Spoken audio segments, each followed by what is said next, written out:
Investigations into large-scale fraud operations in Cambodia have intensified following recent international actions targeting transnational criminal networks operating under the guise of investment groups and special economic developments. Reports indicate that these organizations, many headquartered in Cambodia, have been running sophisticated online scams affecting citizens across the United States, the United Kingdom, South Korea, Japan, and several allied nations. On October 20th, the United States Department of Justice filed a civil forfeiture complaint to seize approximately 127,000 bitcoins, worth around $14.2 billion, linked to the Lubian mining group and Cambodian businessman Chen Zhi, also known as Tran Chi, chairman of the Prince Group. This individual has become a central figure in ongoing investigations, as multiple allegations suggest he has been orchestrating a global fraud and money laundering empire spanning multiple jurisdictions. The same day, the South Korean government announced it was considering sanctions against the Prince Group and several Cambodia-based entities implicated in fraudulent schemes, marking a significant escalation in coordinated international enforcement efforts. Concurrently, the U.S. Department of the Treasury, in collaboration with the United Kingdom's Foreign, Commonwealth, and Development Office, launched a major enforcement campaign aimed at dismantling transnational cyber fraud and money laundering networks targeting American citizens and allied nations. Two primary U.S. agencies, the Office of Foreign Assets Control, OFAC, and the Financial Crimes Enforcement Network, FinCEN, issued coordinated sanctions against entities tied to online investment scams and digital asset laundering operations. OFAC sanctioned 146 individuals and organizations associated with the Prince Group, describing it as a vast criminal enterprise headquartered in Cambodia and controlled by Chen Zhi. These groups were accused of operating fake investment platforms and global phishing schemes designed to defraud investors on an international scale. At the same time, FinCEN issued a full prohibition against Huiwan Group, another Cambodia-based financial conglomerate accused of laundering illicit proceeds and providing infrastructure for cybercrime networks.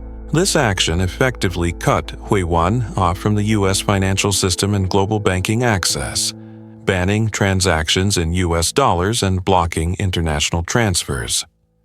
What drew significant global attention was the notably restrained response from the Cambodian government, which called for a fair and transparent process, stating it would be willing to cooperate with the United States and the United Kingdom only if formal requests and evidence were submitted under bilateral agreements.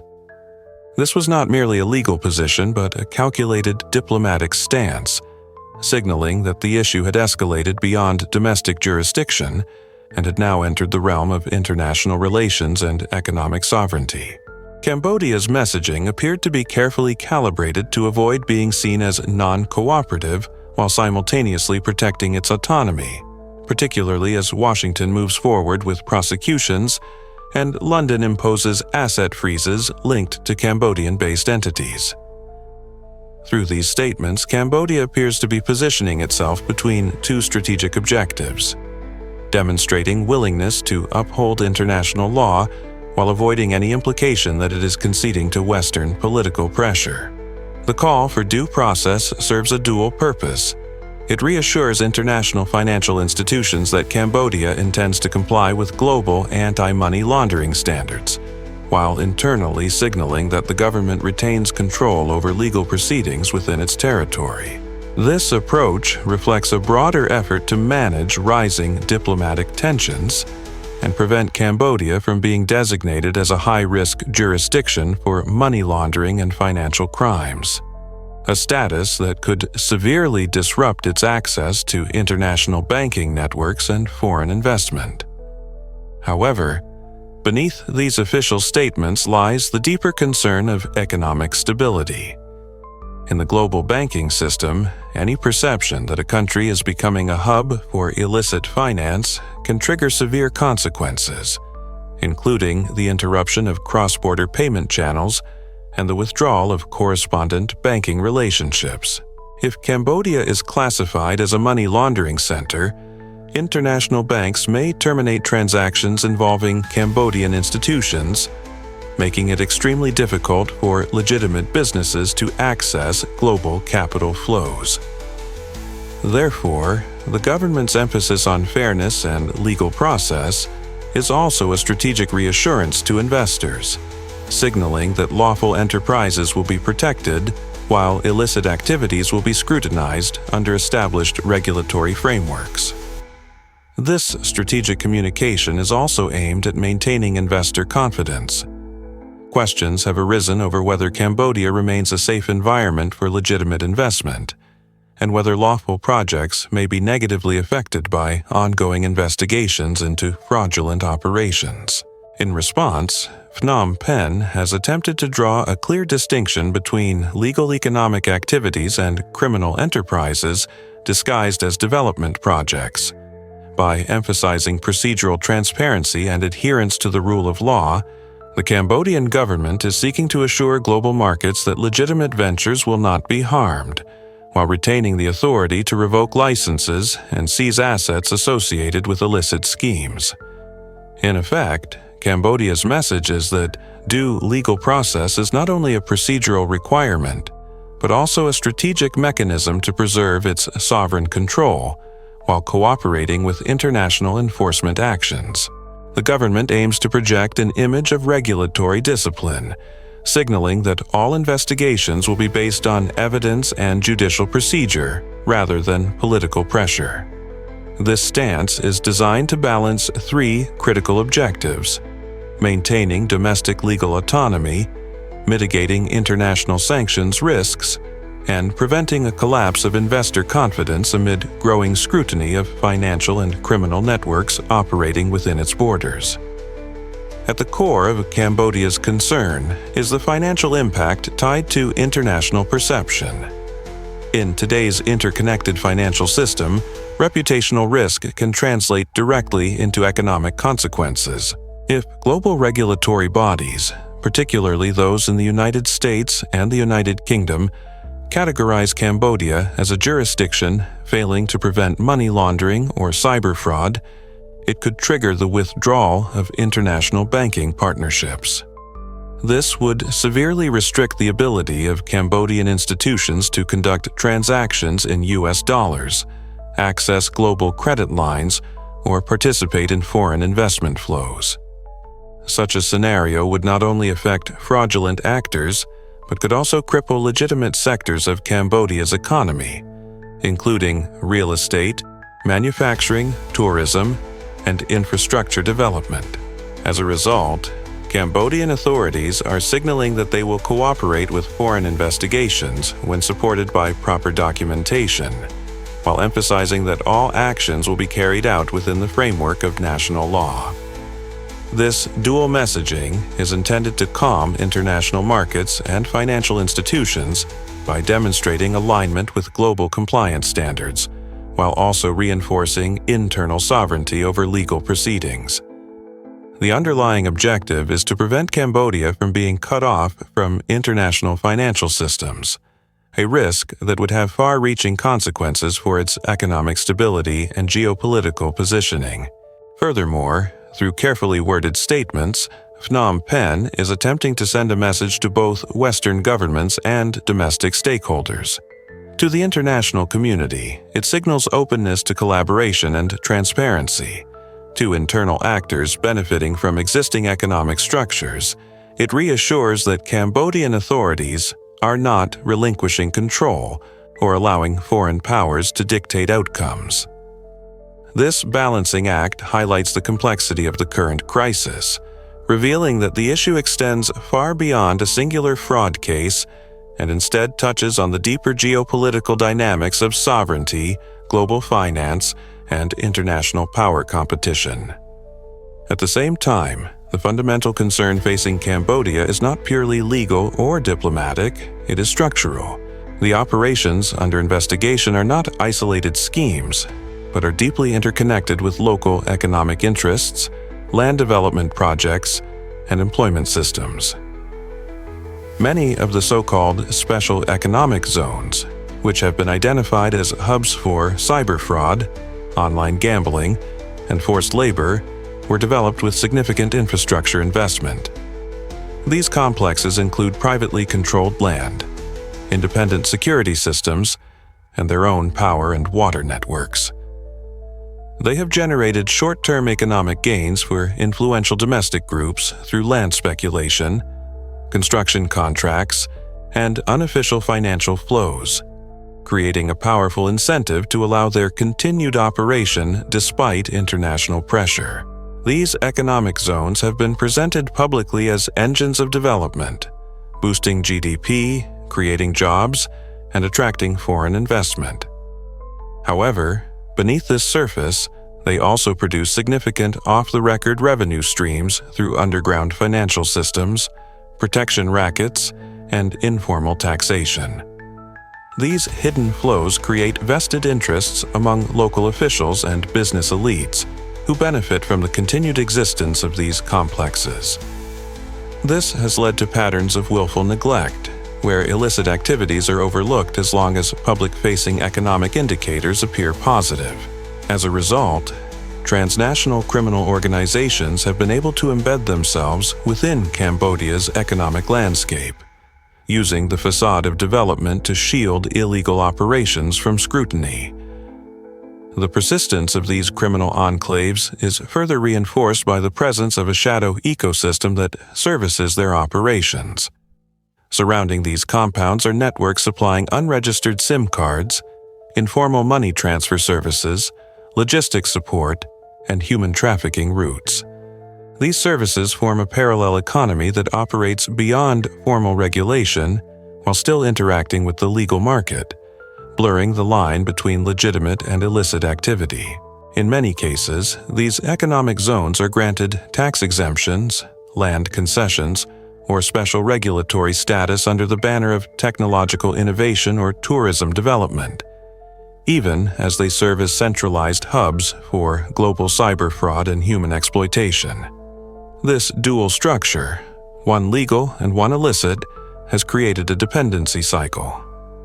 Local authorities gain political and financial benefits in the short term by allowing these operations to continue, while overlooking the long-term risks of international sanctions, diplomatic isolation, and economic instability.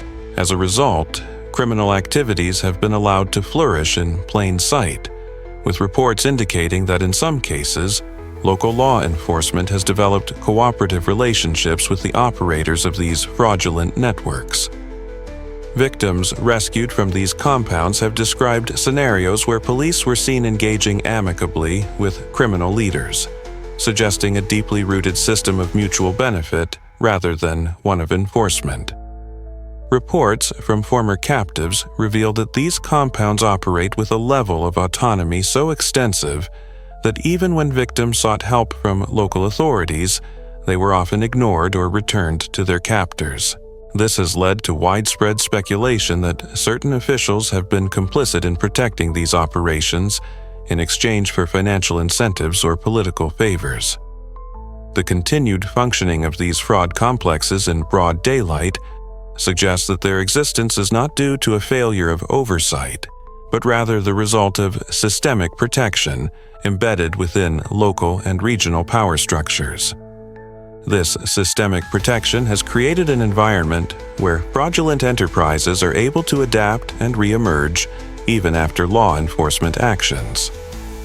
When international pressure increases or a specific operation comes under scrutiny, these groups temporarily suspend activity or relocate to nearby jurisdictions such as Myanmar or Laos, where regulatory oversight is similarly weak.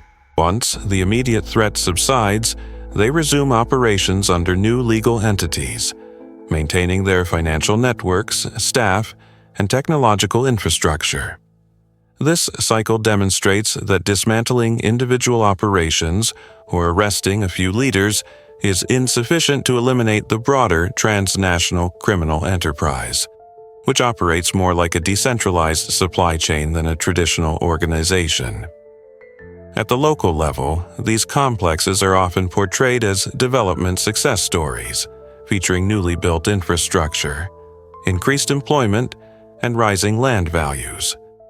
These visible economic gains help political leaders showcase progress, overshadowing the darker realities occurring inside the compounds. The immediate appearance of prosperity allows officials to justify the continued existence of these zones, while the underlying criminal activities remain concealed behind layers of administrative approvals, legal loopholes, and opaque investment structures. However, as international scrutiny intensifies, it is becoming increasingly clear that these zones are not merely economic experiments, but key nodes in a sophisticated global network that monetizes human exploitation, digital fraud, and illicit finance. Actions taken by the United States, the United Kingdom, South Korea, and Japan signal a fundamental shift in approach, moving from isolated enforcement actions toward a coordinated, multinational strategy aimed at targeting both the financial infrastructure and the human supply chains that sustain these criminal enterprises. International collaboration among law enforcement agencies has already begun to produce measurable results. South Korean police have detained suspects linked to major fraud rings, while Japanese authorities have arrested individuals allegedly operating out of Cambodian compounds. In a parallel development, Cambodia deported more than 60 South Korean nationals accused of participating in online scams, transferring them directly to Seoul for prosecution. These events confirm that the problem has evolved beyond isolated criminal acts and now represents a large-scale industrialized system of digital fraud and forced labor, spanning across the Mekong region and Southeast Asia, with Cambodia and Myanmar identified as key operational hubs. These enforcement efforts underscore the fact that law enforcement agencies are now classifying these scam networks not merely as criminal syndicates, but as complex transnational enterprises that function similarly to global supply chains. Each component of the network, from recruitment and transportation to confinement, financial processing, and cyber operations, is managed by separate subcontractors who collectively form an integrated criminal ecosystem. Arresting one figurehead or shutting down a single location does not eliminate the system, as the network rapidly reconfigures itself and resumes operations elsewhere, using the same business model. Recent investigations have revealed that many of the key coordinators behind these operations are Chinese nationals, some holding multiple citizenships or operating under foreign corporate registrations. This has raised geopolitical questions regarding whether these fraud networks are merely criminal structures or if they are also aligned, directly or indirectly, with broader strategic interests. The prominence of Chinese actors at the helm of these schemes has intensified speculation that the ongoing enforcement actions by the United States, the United Kingdom, Japan, and South Korea may be targeting not only organized crime, but also the financial influence of entities perceived to be linked to Chinese power structures. A central figure in these investigations is Chen Zhi, chairman of the Prince Group, who is accused of facilitating and overseeing a massive global fraud enterprise. International authorities have asserted that his organization is not an isolated case, but part of a wider criminal architecture involving multiple layers of operatives, shell companies, money laundering channels, and cybercrime technologies distributed across several countries. Even if Chen Zhi is prosecuted and his assets are confiscated, this would not necessarily dismantle the broader network, as the underlying infrastructure is decentralized, resilient, and capable of generating new leadership and operational hubs with minimal disruption. This structure operates much like a criminal industrial complex, with each zone functioning as an assembly line. There are recruiters responsible for luring victims, transporters who move them across borders, enforcers who detain and control them, scriptwriters who produce fraudulent narratives, IT specialists who manage communication systems, financial operatives who launder proceeds, and brokers who facilitate the sale or exchange of victims between different compounds. Each layer is replaceable, yet the system as a whole is designed to persist, adapt, and regenerate profit regardless of individual arrests or closures. The rise of this industrialized model of cyber fraud has been accelerated by rapid technological development, increased internet penetration, and the proliferation of cryptocurrencies. Countries with high digital engagement, such as South Korea, have become prime targets due to widespread smartphone use and dependence on online financial services. Criminal organizations exploit this environment by using artificial intelligence, deepfake technology, and psychological profiling to create highly persuasive scams that are difficult for ordinary citizens to detect, allowing them to recruit victims at scale and extract massive profits with minimal physical presence. U.S. law enforcement operations, including a nationwide campaign dubbed Operation Coast to Coast, have exposed how ordinary businesses such as massage parlors and spas can conceal large-scale human exploitation. Simultaneous raids rescued dozens of victims and led to multiple arrests, underscoring that these networks use legitimate facades to hide coercion and trafficking. Illicit proceeds are moved through black market currency exchanges, shell accounts, and cryptocurrency channels before being laundered back into legitimate-looking investments, funding events, political influence, and the very infrastructure that shields the schemes. Breaking this cycle requires sustained cross-border cooperation to trace and freeze financial flows, dismantle local protection networks, and prioritize victim rescue and long-term protection rather than solely pursuing headline arrests. This escalating crisis has shifted the global conversation from isolated criminal incidents to systemic threats against human rights, financial security, and international stability. Governments are no longer viewing these fraud zones as local anomalies, but as interconnected hubs within a global criminal network that undermines legal institutions, exploits vulnerable populations, and destabilizes economic systems. The coordinated actions by the United States, United Kingdom, South Korea, and Japan represent the emergence of a new enforcement paradigm, one that targets the entire operational ecosystem, from digital assets and money laundering channels to political protection networks and the trafficking infrastructure that supplies human labor to these criminal enterprises. These developments mark a turning point in global policy. The focus is no longer solely on prosecuting individual offenders, but on dismantling the infrastructure that enables them to operate. This includes disrupting cross-border financial networks, enforcing digital asset regulations, and exposing the political and corporate entities that provide cover for these schemes.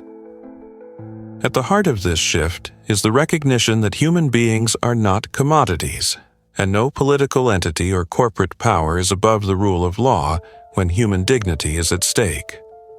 The international community is increasingly united in condemning forced labor, human trafficking, and the exploitation of vulnerable populations for financial gain. These practices violate fundamental human rights and are recognized as crimes against humanity under international law.